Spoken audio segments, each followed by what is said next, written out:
Demolition ને લઈને અમારું કહેવાનું એમ છે કે જો અમને ફોર્મ તમે ભરાવ્યા આવાસ યોજનાના, જો અમને ક્વાર્ટર ન દીધા તો એની પહેલા અમને ખાલી કરવાનો એમાં ફાયદો શું છે? અમારે સામાન ક્યાં નાખવો? અમારે છોકરાઓની પરીક્ષા આવે છે, અમારે રમજાન મહિનો હાલે, તમારી દિવાળી હોય તો તમે કેવી શાંતિથી કરી લ્યો? અમારે ઈદ ન કરવી? તમારી દિવાળી હોય તો તમે કેવી શાંતિથી કરી લો? અમે 25-30 વર્ષથી રહી અહીંયા, અમારા છોકરાઓની પરીક્ષા આવે છે, ગાડી વાળાને અમારે કેવી રીતે એડજસ્ટ કરવું? हाँ અમે वहांથી આવ્યા હોય, અમે અહીંયા કમાવી કે પછી અમે આ બધું અહીંયા કરી આવી રીતે, અને આવી રીતે ન હોય. જ્યારે અમને ક્વાર્ટર દિયો ને ત્યારે અમે ખાલી કરશું. તમારે જીસીબી લઈ આવો, ગમે લઈ આવો, જી લાવો લઈ આવી દો. આનામાં કરીને મેં 700 રૂપિયા 1000 રૂપિયા બગાડીને કાગળ દીધા હે, તો પછી ધંધા બંધ કરીને તો અમે કઈ નવરી ના હતા અહીંયા ઉભા રહેવા? હા વેરાતા ક્વાર્ટર કાળી બજાર કરી નાખ્યા. અમારા ક્વાર્ટર પાસ કેમ નથી કરતા? અમારે ડ્રો કેમ નથી કરતા? શું સરકારે વેચીને ખાઈ નાખ્યા ક્વાર્ટર? તો અમને ફોર્મ શું કામ ભરાવ્યા? ફોર્મ ન ભરાવાય ને.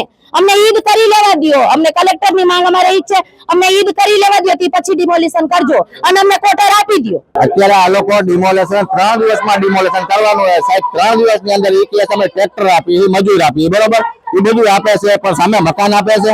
એ સમાન ભરીને અમારે જવાનું ક્યાં? અત્યારે 50 વર્ષથી અમે રહી છીએ, તો અમારે હવે જવાનું ક્યાં? કે કઈક સગવડો આપો તો અમે જવા ત્યાં 24 કલાકમાં અમે ખાલી કરવા ત્યાં સહી. 3 દિવસનો ટાઈમ નથી જોતો, બસ અમે ક્વાર્ટર આપો, ક્વાર્ટર આપો, તમે 24 કલાકમાં અમારી સુરક્ષા ખાલી કરશું. એનું ટ્રેક્ટર નથી જતું, એનું કાંઈ નથી જતું, બરોબર. હવે 50 વર્ષથી રહી, અત્યારે અમારા ઘરમાં 11 જણા છે. હવે આ લોકો એમ કે 3 દિવસમાં ખાલી કરો. હવે મકાન ભાડે જે રહેતા હોય ને એ 1-1.5 મહિનાનો ટાઈમ આપે છે કે ભાઈ તમે મહિના 1.5 મહિનામાં ખાલી કરજો. આ લોકો એમ કે 3 દિવસમાં ખાલી કરો, અને ભાડે રહેતા હોય 1 જણાને ખાલી કરવાનું હોય. અહીંયા 2000 મકાનને ખાલી કરવાના છે. 1000 અહીંયા નદી કાંઠે અને 1000 રોડ ઉપર છે. હવે એટલા મકાન ખાલી કરવાના છે. 2000 અત્યારે સામે ખાલી તો હોવા જોઈએ ને. આ તંત્ર સામે ફોર્મ ભરાવા અમારા પાસે જયારે નોટિસ આપી ત્યારે અમને કીધું હતું કે તમને ક્વાર્ટર આપવામાં આવશે, તો અમે રાજી હતા કે કાંઈ વાંધો નહીં, તમે તારા પાડી નાખજો. તમે અમને ક્વાર્ટર આપો તો તમે કાલ પાડતો તમે રાજી થઈ. અમારે ફોર્મ ભરાવ્યા હતા એ લોકોએ, અને વિશ્વાસઘાત કર્યો અમારી ઉપર કે ફોર્મ ભરાયો તો અમે રાજી હતા કે કાંઈ વાંધો નહીં, તમે તારા પાડી નાખજો. અમે નોટિસ આપીને એમાં લખ્યું હતું. અમારા ફોર્મ અમે મ્યુનિસિપાલિટી ભરાવ્યા કે 1 મહિનો લઈ અને કાયમ આવો, સોગંદનામા કરાવો, આ કરાવો, કે ધંધા બંધ કરીને અમે અહીંયા ઉભા રહેતા. કાયમ અમે અહીંયા ધંધા બંધ કરી ફોર્મ જમા કરાવવા જતા. તો એ બધું અમે જમા કરાવ્યું. હવે કાંઈ ક્વાર્ટર નથી દેવાનું. એમાં વિગતો ઓલરેડી છાપામાં બધી આવી જ ગઈ છે કે 2 દિવસ બધાને જાણ કરવામાં આવશે અને 23મી તારીખથી ડિમોલિશન હાથ ધરવામાં આવશે. પરંતુ 2 દિવસમાં સ્વૈચ્છિક બધાએ જે લોકોને કોઈને ઓછું નુકસાન જાય એના માટે સમજણ માટે અત્યારે 2 દિવસ એ કાર્યવાહી કરવામાં આવશે. ના અત્યારે તમે જોશો અમુક મકાન ખાલી કરી નાખ્યા છે, અમુક આગળ મેઇન રોડ ઉપર જાતે તોડવાનું પણ ચાલુ કરેલું છે. તો માણસોને સમજાય છે કે ના 2 દિવસમાં એમને ખાલી કરવું પડશે. તો અત્યારે શું છે કે બધાને ટ્રેક્ટરની એની વ્યવસ્થા પણ આપણે કોર્પોરેશન કરી દી છે કે કોઈને સામાન ફેરવવો હોય તો એના માટે પણ એ લોકોને હેલ્પફુલ થાય છે. રાજકોટ મહાનગરપાલિકાના માનનીય કમિશનર સાહેબના આદેશ અનુસાર રાજકોટ મહાનગરપાલિકા દ્વારા જંગલેશ્વર વિસ્તારની ટીપી સ્કીમમાં જે કોઈ દબાણો થયેલા છે તે દૂર કરવા અર્થે વિવિધ 7 ટીમો બનાવી અને આજે જંગલેશ્વર વિસ્તારમાં આવ્યા છે અને સોમવારથી મેગા ડિમોલિશન કરવામાં આવનાર છે. એ પૂર્વે તમામ લોકોને, અસરગ્રસ્તોને અમે સમજાવી રહ્યા છીએ કે તેઓ તેમની સ્વેચ્છાએ જે દબાણ છે તે દૂર કરી અને પોતાની જાનમાલ મિલકતનું રક્ષણ કરે.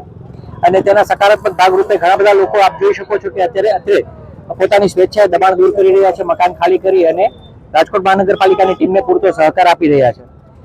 જે લોકો દ્વારા આ દબાણ દૂર કરવામાં નહીં આવે સ્વેચ્છાએ, અને રાજકોટ મહાનગરપાલિકા દ્વારા સોમવારથી મેગા ડિમોલિશનની કાર્યવાહીના ભાગરૂપે ઉચિત કાર્યવાહીને થકી એ તમામ દબાણો દૂર કરવામાં આવશે.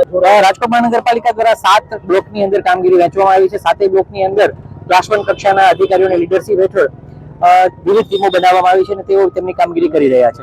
આ માટે સરકારશ્રીના બીજા વિભાગો જેમ કે પોલીસ ખાતું છે, DGVCL છે, ફાયર બ્રિગેડ છે અને અન્ય જે કોઈ વિભાગોની જરૂરિયાત છે તે તમામને સાથે રાખવામાં આવ્યા છે. આજી નદીના જે નદી કાંઠાનો વિસ્તાર છે એમાં ખાસ કરીને જે રોડ ઉપર અથવા તો જે કોઈ દબાણ આમાં આવતા હોય એવા મકાન દુકાન હોય તો એ ડિમોલિશન માટે સોમવારે ડિમોલિશન શરૂ થવાનું છે. તો આ શનિ રવિ 2 દિવસ એ લોકોને બધા ડિપાર્ટમેન્ટ સહયોગ કરવા માટે થઈને, એમને મદદ કરવા માટે થઈને અમે બધી ટીમો આવેલી છે. એમાં ફાયર બ્રિગેડ છે, પોલીસ ડિપાર્ટમેન્ટ છે, ટાઉન પ્લાનિંગ છે, બાંધકામ શાખા છે, PGVCL છે. તો એ લોકોને જો બીજે ક્યાંય મકાન રાખેલું હોય તો એને શિફ્ટિંગ માટે થઈને ખાસ તો આપણે મદદ માટે આવેલા છીએ. અને બીજું જોઈએ તો અમારો ફાયર બ્રિગેડનો બંદોબસ્ત જે છે એ ટોટલ 7 ટીમ આપણે અહીંયા રાખેલી છે stand by. 7 firefighter stand by છે અને બાકીના જે ફાયર ઓપરેટર છે તો એ અમારા ફાયર એક્સટિંગ્યુશર સાથે છે. કોઈ આ કામગીરી દરમિયાન કોઈ આગ અકસ્માતનો બનાવ બને તો એને પહોંચી વળવા. અસરગ્રસ્તોમાં ખાસ કરીને જે રોડ ઉપરના જે દબાણો છે એમાં તો ઘણા લોકો સાથ સહકાર આપે છે અને અત્યારે ટ્રેક્ટરથી સામાન પણ ફેરવવાનું શરૂ થઈ ગયું છે. અને અમારું જોઈએ તો ખાસ તો અમે તો ફાયર બ્રિગેડના બંદોબસ્તમાં કોઈ આગ અકસ્માતનો બનાવ ન બને એના માટે થઈને અમારો બંદોબસ્ત આપેલો છે.